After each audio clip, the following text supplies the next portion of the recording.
Waheguru Ji Ka Khalsa, Waheguru Ji Ki Fateh. We've come to Oxford today to do the Sikh Spectrum from the St Antony's College here in Oxford, interviewing Jasleen Kaur and Sarbjeet Kaur. So this is an extra one that we've added, and I hope you enjoy it.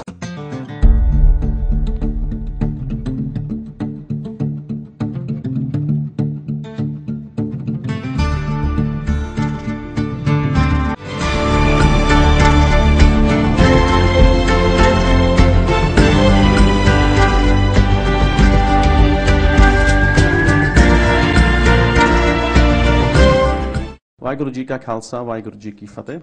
Today I've come to Oxford at the St Antony's College, and I'm going to interview two youngsters in terms of all the ones that I've been interviewing in the past. So let me introduce both of them first, and then we'll talk about what they've been doing. So on my right I have Sarbjeet Kaur from Peterborough. Waheguru Ji Ka Khalsa, Waheguru Ji Ki Fateh. And sitting next to her is Jasleen Kaur from Oxford. Waheguru Ji Ka Khalsa, Waheguru Ji Ki Fateh. When we first discussed about appearing on the Sikh Spectrum, I spoke to you, Sarbjeet, and said, look, you're doing a master's degree, and I found your topic quite interesting. It was different than the normal Sikh sort of science, Barniya. So why don't you tell us, before we talk about that, why don't you tell me something about yourself, where you grew up, your school you went to, and all that sort of stuff. Okay, so I grew up in Peterborough. I went to the King's School, Peterborough. I studied at De Montfort. I did a degree in fine art. I am an artist, and I'm doing my master's degree at MMU. Okay, and you got any brothers or sisters? Yes, I have 3 brothers and 2 sisters, so quite a big family, but I'm very blessed. They're amazing, absolutely amazing people, all very creative, so Good, good. So Jasleen, what about yourself, and where did you grow up? I spent most of my formative years in Manchester, and then I was in Cardiff for my undergraduate degree, worked back in the northwest for a few years before working in a research lab in Australia, and then I worked in New Zealand for a couple of years. Then I came back to do a postgraduate degree in Manchester, and now I'm working here in Oxford between the Eye Hospital and clinical research in the university. Right, good. And how many brothers and sisters have you got? I've got 2 sisters. Right. Okay, so let's talk about the degree, because that was the main reason for me to invite you here. What sort of what is the degree about? Okay, so it's a master's in research, and the working title is Questions That Unbalance Me, Exploring Sikh Womanhood Through Sculpture. Now, basically what I'm looking at Sikh philosophy, which is very empowering in relation to women. And there's a lot of equality. It regards women and men on an equal platform. In terms of the notion of God, even though God is beyond gender, in the Guru Granth Sahib, it uses a female pronoun as well as a male pronoun. So, for example, Mata Tat Mahat. So there's a lot of female imagery, etc. But what happens culturally is that there's a lot of inequality, and the lived experiences of women and girls, that very avant-garde philosophy doesn't get translated into the culture. So there are a lot of women who are disempowered. There's still a lot of inequality in society and the Gurdwara, for example. So those are the things I'm looking at, and I'm going to try and manifest them through sculpture, because I am an artist. And the reason being is I'm trying to connect to my own experiences firstly, and so hopefully so people can connect to the emotional aspect of that disempowerment, basically. So when you said sculpture, I mean, you're referring to, so have you done some artwork already in this or not? I have. At the moment it's a work in progress, so I've made some figureheads, and obviously art is very expressive and very personal, so I'm hoping people, like the artwork would resonate with people, but some would possibly argue that some of it's quite abstract, but we shall see. Right. So, Jasleen, what sort of, how have you helped Sarbjeet in terms of whether it was her master's degree, I assume, because you're not in the same field? No, I guess I'm a scientist, I'm a clinician, I'm in healthcare. But Sarbjeet and I met at the Gurdwara in Manchester when I was doing my postgraduate degree then. We kind of felt we were kindred spirits, and I've become a bit of a sounding board, and we have a lot of discussions around the topic, and I've looked through some of her poetry and looked at pictures of her work, as well as read articles that she's written, so that's where my involvement into it comes in. Right. So what are the issues that that girls, or women are facing then in the community? There's a lot of issues. I think on a very fundamental level, men and women aren't given the same respect within the community. So take within the Gurdwara, for example, when it comes to decision making, when it comes to deciding on policies and procedures, when it comes to relating successes, men are always put forward and women are always held back. Not always, but quite often there's a huge gap, and a woman has to prove herself twice as much, if not more so, than a man to be afforded the same respect. Right. When it comes to the issues of marriage, there's a lot of emphasis on women to behave in a certain way, to dress in a certain way, to meet certain ideals. I don't think men have the same emphasis placed on them. Women have a lot of emphasis on their behaviour, on their reputation. Why aren't men given the same emphasis? Why aren't they given the same drive to be careful of those things too?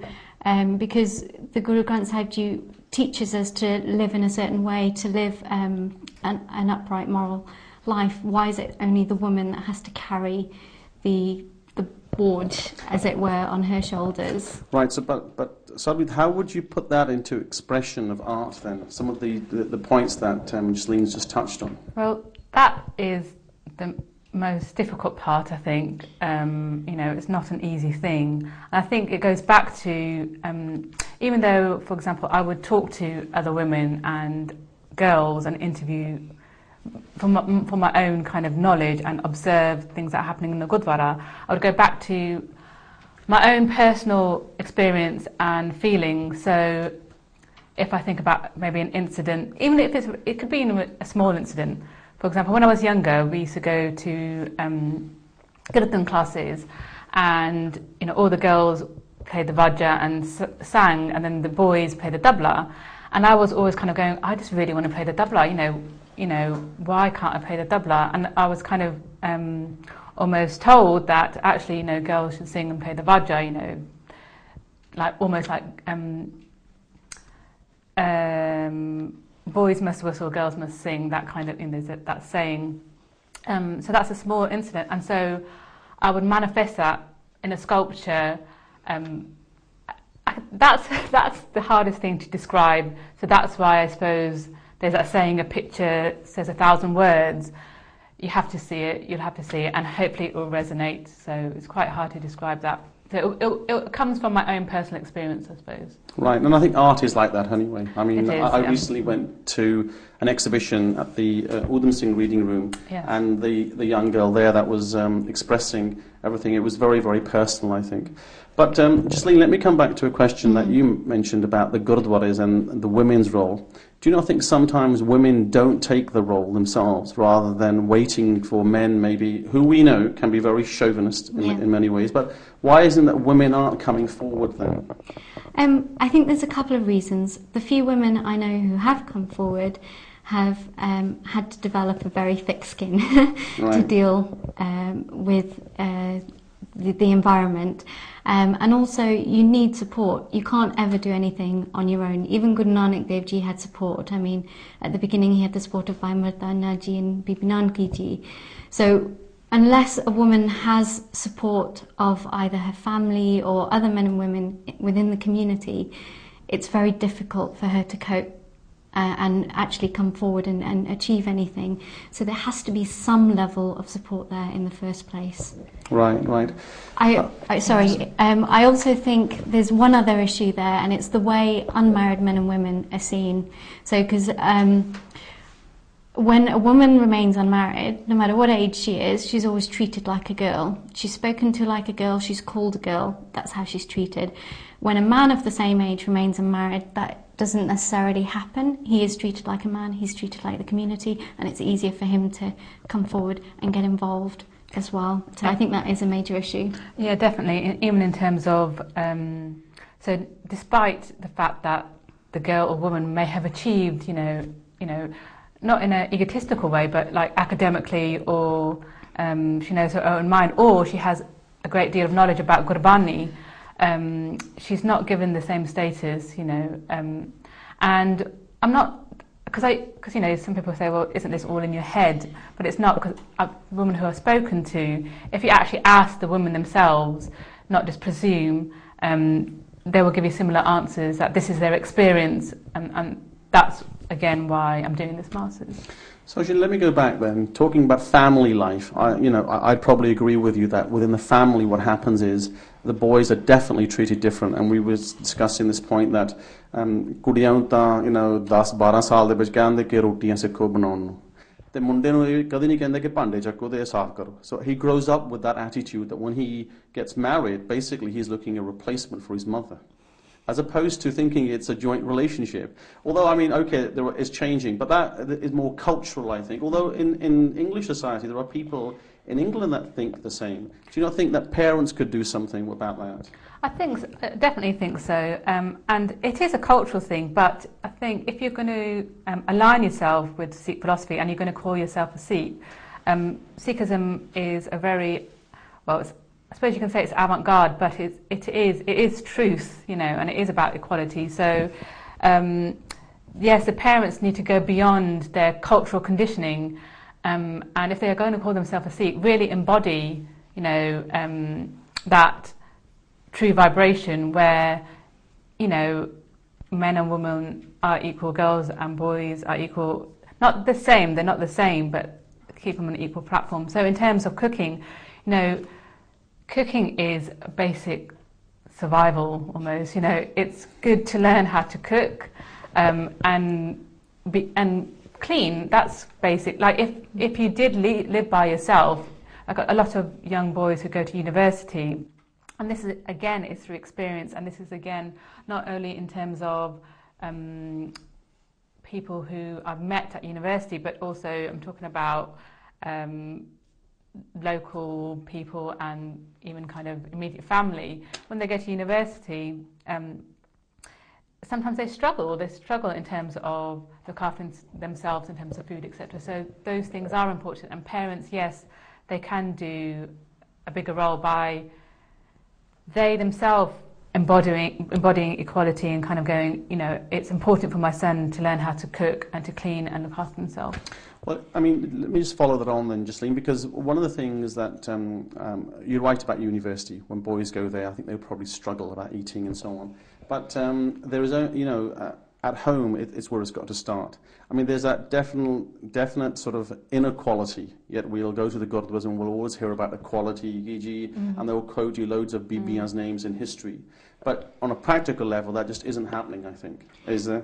Absolutely, and yes, there is there is a role for parents, especially for families where there are joint extended families. I think that's a situation where there's probably a bigger problem. But I also think you can't play the blame game. As soon as you start playing the blame game, that's it, game over. Nothing's going to change. Right. So it's up to individuals themselves to turn around and think, hang on a minute, this isn't right, this doesn't feel fair. I mean, there was something, when did you start thinking about these issues in Sarbjeet? Because that, obviously there must have come a time when you thought, okay, I'm going to do this. Was there a time in your life that you thought, okay, I'm going to talk about this or think about this particular topic? Well, actually, it's really interesting because I thought about it really young, even in terms of kind of when I was about 7 or 8, and on a practical level, looking at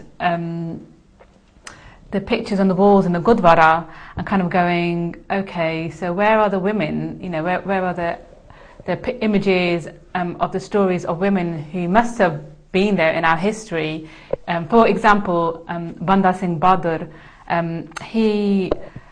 his son, you know, died, and he sacrificed a lot. And it was a great loss, but he still stayed true to Sikhi. But also, what about Bibi Shashir Kaur, his wife? She also lost a son, but that story is not put forward, or even if perhaps now it might be told, but it's not kind of pushed forward. So in conferences or talks at the Gurdwara, if they give an example, if there's a PowerPoint presentation, they don't give many examples of women, or if they do, it's only a handful they mention. It's like Mata, you know, it's Mata Gujari ji, Mai Pagoji. So it's the same women. Yeah, I agree. I mean, I think there's too much emphasis, or there seems to be only a handful of women. I mean, but with the example that you've given is a classic one, about Banda Singh Bahadur's wife. You would never hear anybody mention about her. So what can be done about Pracharaks, or do you think they janke miss out those women? I don't think it's janke. I think it's kind of ignorant. I think it's dismissive. For example, a recent talk I went to, you know, they kind of mentioned, okay, well, we know Sikhism is about equality, so that should be enough. I don't need to include any women in here.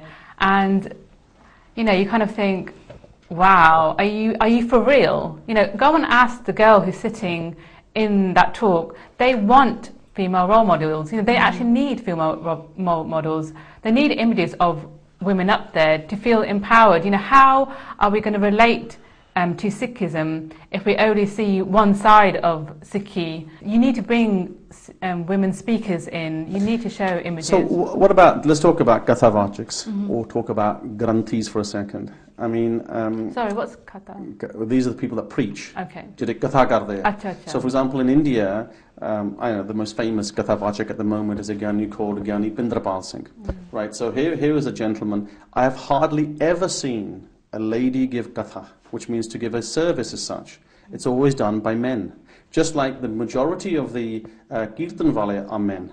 Okay, but the schools in India, or the Tiksaliyan, are geared for men. They're not really geared for women anyway. So that may be one reason. But in today's time, I would have expected more women to come out. But I mean, I can imagine it's not an easy life. You know, going around on the circuit from Gurdwara to Gurdwara. What do you think about that then, Jasleen, about, you know, more women coming in the front? I think there are lots of women out there. They're just not given the opportunity by the Gurdwaras to come and do Kirtan. The SGPC doesn't allow women to do Kirtan, and what they do, a lot of other Gurdwaras will follow. So that needs to change. But also Gurdwaras on an individual level need to actually give women the opportunity. I mean, on a smaller level, we actually met at a Gurmat camp for kids. We were both helping out, and I wanted to be a speaker there.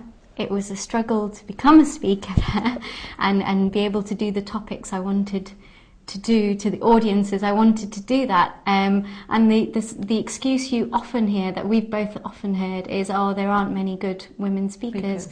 Rubbish. There are lots of women speakers who want to be able to share, and they're just not given the opportunity. I mean, just to add one point, when we came to Oxford this year to do the Sarbat Khalsa, which was a day seminar, which I thought was good actually, in many ways. I mean, that's the only way I got to know you. Yeah. We did pick you as our Jathedarni. I mean, on that day, of all the groups, we had picked someone, and actually you were the ideal person to fit that group, and as a spokesperson for our group. But I mean, you're right, there is not many Gurdwaras in England. In fact, I don't know any where there is a woman who is the Pradhan or the Muksevadar of a Gurdwara. I have heard a few general secretaries now coming up on stage.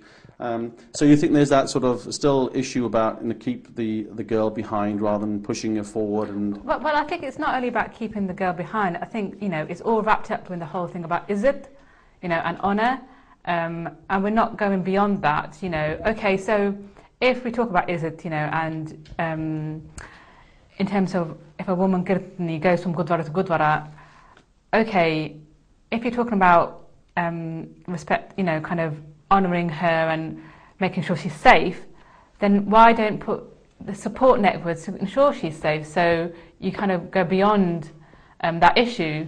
So, you know, have a room, and make sure she's with other women, etc., etc. Have those sort of networks there in place and those systems in place. So that whole thing about is it, to be honest, I think it's quite backwards, you know. And people also talk about the grace of a woman. So people go, well, actually, no, it's kind of graceful that women stay behind and they accept their role as, you know, kind of just almost the soil, and then kind of the men are the grass, you know, basically, and kind of go forward.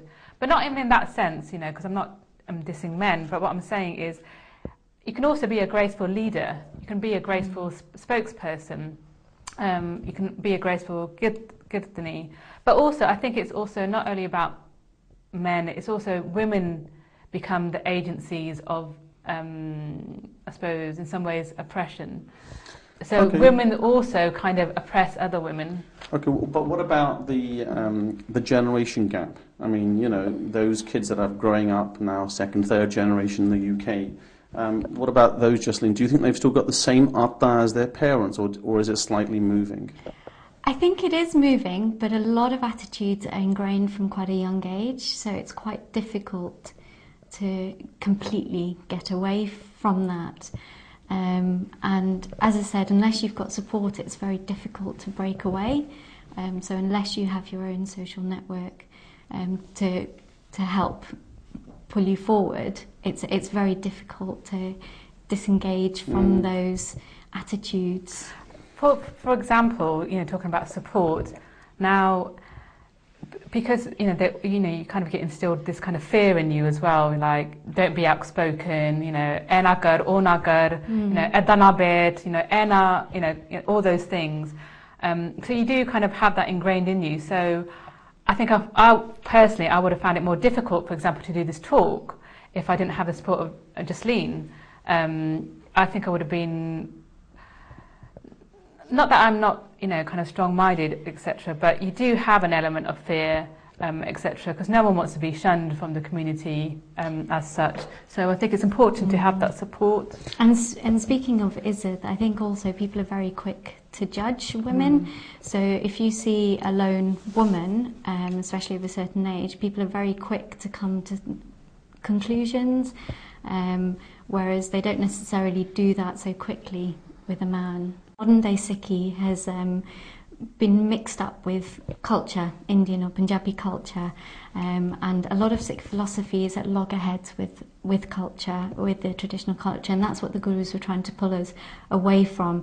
So what we need to start doing is trying to tease out what's culture and what's Sikhi, and then only can we start living according to the principles of Sikh philosophy. At the moment, there's just too much confusion, and that's where these problems come from.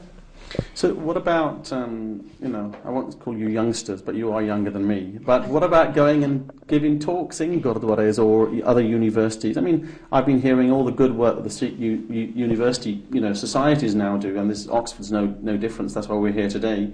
What about those societies? Do you not think you should have more women coming to them than like yourselves? You know, yes. I mean, I have done a talk at a couple of societies, but sometimes it's not well attended, because that's the other thing, you know, sometimes you feel, well, you know, if I'm not wearing a turban, you know, I might not be given as equal status, or oh, she doesn't know what she's talking about, she's being rebellious. But I'm not against men or anything like that. I'm just, you know, but definitely I think, you know, women should be given that platform. And so if anyone wants me to give a talk... That's fine. We'll take you up on that for the universities, because we are going to be doing that. But Jasleen, what about... I mean, there are some student unions that I've seen that they do have women now as their presidents, which is better than the Gurdwaras, at least in the Sikh unions that they start to do that now. Yeah, well, during my undergrad days, there weren't enough Sikhs at my university to have a student society, so I've never really had exposure to that side of it. And I've never really known how to kind of get involved in that. But if more women can get involved, I think that's absolutely fantastic, and we should all support them. And I'd love to see possibly a professional network develop for Sikh women, so that there's a place where people can go to if they want someone to speak on a certain topic, and they can find a female with an Right. interest. So there's not one set up at the moment then that you're aware of. Not that I'm aware of. You know, I even kind of, you know, again, my personal experience at a government camp, one of the youngsters asked, you know, how come there weren't a female speaker, and the answer they got was they couldn't find one. And it's like, well, there are female speakers out there. You just either aren't looking, or, you know, I'm not sure what's going on. So No, and I'm quite surprised at the number of you know, Sikh girls that I found that are studying just topics like yourself, or researching into the Sikh sort of you know, ideology, and that could do, I think, great talks outside. But I think you're right. There is an opportunity thing. But not being given. What about, but what do you both hope to achieve by doing this? Let me bring that question into it now.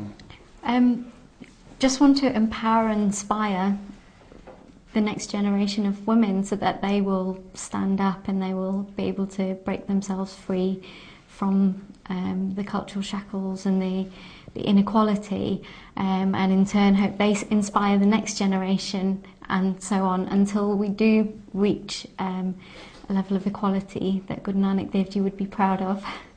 Yes, no, I think you're right. I think that's it's got to be practical, pragmatic in many ways. Otherwise, it's not going to work. I mean, what do you think about that then, in terms of, you know, what can be done about that as well? Well, in terms of what we hope to achieve, it's kind of giving kind of a space for dialogue and discussion, firstly, and Gurdwaras being more in line with Gurbani in terms of that equality, and in terms of steps to achieving those goals. I think it is about creating discussion, like having this discussion. Everyone's on their own spiritual journey, and it's only by sharing and getting different perspectives that you can advance in that spiritual journey. So getting only male perspective or getting only female perspective isn't really going to help as much as getting both. The other observation I have is that we've become very Abrahamical in our viewpoint, in that we've become very God-fearing. You know, our whole lives are governed by fear. We're afraid of God, we're afraid of society, we're afraid of what people will say, we're afraid of ourselves. Whereas Gurbani teaches us love, it teaches us to be God-loving, and when you do things from a place of love and understanding and respect, that's a lot more powerful than when you do things from fear. So I think a lot of these issues would disappear if we became more God-loving rather than God-fearing, and understanding and not being afraid of the opposite gender, I think, is a big step on that road. Right. No, that's a valid point. But I do want to go back to one thing about that you mentioned about the Harmandir Sahib, where women don't do kirtan. They have been trying there as well. I have to say, you know, it takes time because they're set in their ideas. You know, is there something that you know, some advice that you would give them? Because I don't think you can have equality everywhere. Like, there are some duties that only a man can do. I don't think we should get confused with that. Kirtan is not one of them. No, you're right. No, Kirtan is definitely not one of them. But I mean, for example, there was some heavy work that you wouldn't expect women to do. You know, even in the army today, the front line is not with women. I mean, there are certain things that you just don't expect women to do. So sometimes I think you have to take that like case by case, because actually in Vietnam women do fight in the front line. So I think, and also there's some women who can actually cope with, you know, heavy work, and there's some men who really can't cope with heavy work, because even in terms of the physical side and biological side, you know, you have endomorph, ectomorph, and mesomorph. You've got different body types, and so some men are not equipped in that way. But I don't think we're saying that men and women have to be the same. And also, it's not about being stupid about it. It's about kind of looking at things by case, I guess, and looking at it in context. So it's not about saying, oh, we want equality, we need to do everything that men do. It's not about that. It's about creating discussion. It is about working together, and helping each other. Yeah, basically. Okay. But also, if you're stopping a woman doing anything, give a valid reason. You know, if they could give a valid reason, either physical or spiritual, for why women can't do kirtan, then fair enough. I'm happy to accept that. You know, some physical jobs can't do, makes total sense. But when there's no valid reasons, I think that's where it's great. All right, well, that's we've come to the end of the show. I want to thank both Sarbjeet and Jasleen for sharing their thoughts with me, and I hope it's going to inspire, you know, lots of other women to come forward, or ladies to come and talk to me about what they're doing. And you're right, by networking together, it can make a big difference. Mm-hmm. And you're right, a small difference today will just grow and grow and grow. And so let's hope that this type of interviews help other people. So with that, I want to thank both of you. So let's do Fateh now. Waheguru Ji Ka Khalsa, Waheguru Ji Ki Fateh.